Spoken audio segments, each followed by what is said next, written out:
You ever have one of those moments where you just know it's time to stop? Could be a meeting that's dragging on, or maybe a project that's just hit a dead end. Well, there's a perfect phrase for that feeling. Today, let's break down the idiom, call it quits. So what does it actually mean to call it quits? Simple. It's that moment you decide to stop doing something.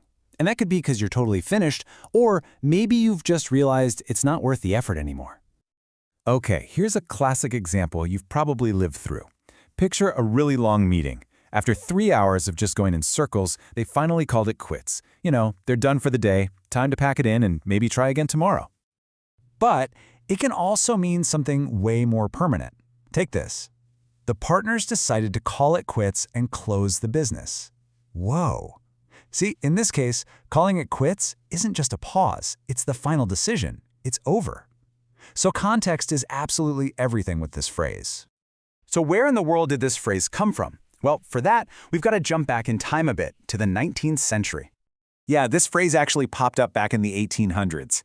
And back then, the word quits meant something like being even or settled.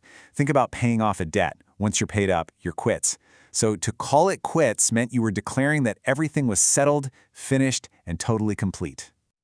And that kind of leads us to a final thought, doesn't it? Knowing what it means, when is it actually a smart move to call it quits? There's a really fine line between giving up too early and knowing when it's just time to stop. Definitely something to think about.